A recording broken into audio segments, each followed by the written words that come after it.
Всем привет! Вы на канале Манго24, меня зовут Лилия, и сегодня я расскажу вам самые интересные новости мира манги в России за вторую половину декабря. Кажется, снег пошел. И начнем мы с издательства «Бумажный фонарик», которое в этом месяце решило порадовать своих читателей множеством новых лицензий. 25 декабря анонсировали, что в марте 2024 года собираются выпустить фанатский артбук-путеводитель по игре Genshin Impact. Где-то мы такое уже слышали. Когда там по планам должен был выйти артбук у Excel Media? Чувствую, грядет битва артбуков. Правда, у Excel Media он официальный, а не фанатский, так что вполне возможно, что победа будет за Excel Media.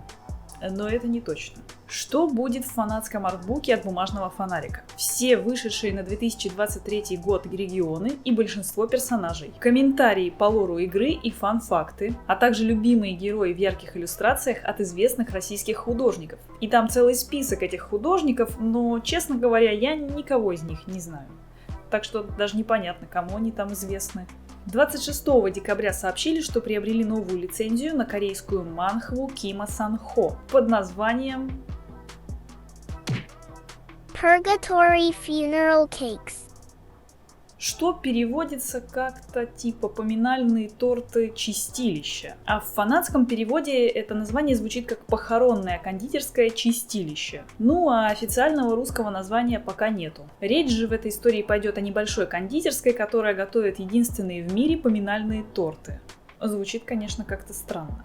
27 декабря объявили об еще одной новой лицензии «Маньхуа. Призрачный Нантин». Обратите внимание, что название опять же неофициальное. Парень остановился в таинственной гостинице и оказался втянут в вековые распри мистических сил. В оригинале Маньхуа уже завершена, в ней 100 глав, и по ней планируется выпуск Дунхуа в 2025 году. 28 декабря объявили о том, что приобрели права на манхву «Легенда о Северном Клинке». Официального названия пока тоже нету. Это история о молодом воине, который хочет отомстить за смерть своего отца. Стилистика рисунка, кстати, очень интересная. Как будто смотришь кадры из мультфильма, а не читаешь комикс. Издательская группа АСТ 22 декабря представили обложку 8-го тома манги «Путь домохозяина». Капсом они подписали в этой новости «Скоро». Что скоро не совсем понятно, скоро она появится в предзаказе или отправится в печать, или может быть появится в продаже, но скорее всего имеют в виду первый вариант, так что ждем. А вот на сайте Excel Media эту книгу уже можно предзаказать. Excel Media прям подсуетились. 28 декабря в работу отправилось продолжение «Звериного комплекса», то есть второй том.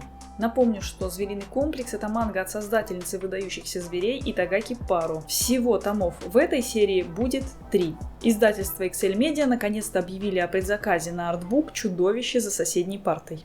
Кто там долго ждал этот артбук? Внутри цветные иллюстрации к манге, выполненные акварелью, подробный рассказ о работе над рисунками, интервью с мангакой, а также ее ранние, нигде не публиковавшиеся работы.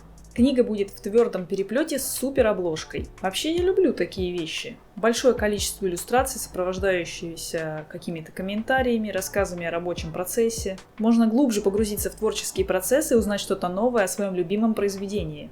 Издательство «Азбука» плавно завершает 2023 год. 21 декабря в печать отправилась 10-я книга «Магической битвы». Я прям чувствую радость тех людей, которые совсем недавно не могли дождаться 9-ю книгу. Тут уже 10-я на подходе, а там и до ангоинга рукой подать. Главное, чтобы не начали выпускать однотомники, по примеру «Человека-бензопилы». 25 декабря в печать ушла «Моя геройская академия», книга 17. И тут у нас как раз пошла история из последнего сезона аниме, где Деку стал больше похож на злодея, чем на героя. И вообще история в манге набирает обороты, много битв, есть на что посмотреть, есть что почитать. 26 декабря сообщили, что манга «Атака на титанов» теперь будет официально продаваться в магазинах сети Fix Price.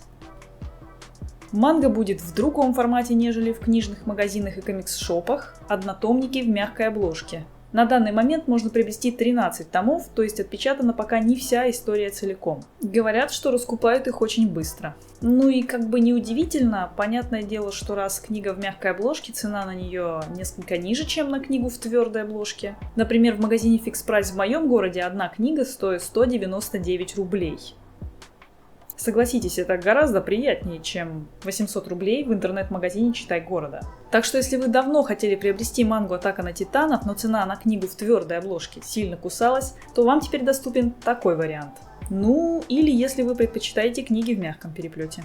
Похоже, что Азбука решила начать осваивать рынок мягких обложек, и если «Атака на Титанов» будет хорошо продаваться, не исключено, что в ближайшее время появится еще какая-нибудь серия в мягких обложках. Ну а на этом наш новостной выпуск подошел к концу. Поздравляю всех с Новым годом! Ну а мы увидимся с вами в следующем году. Маттане!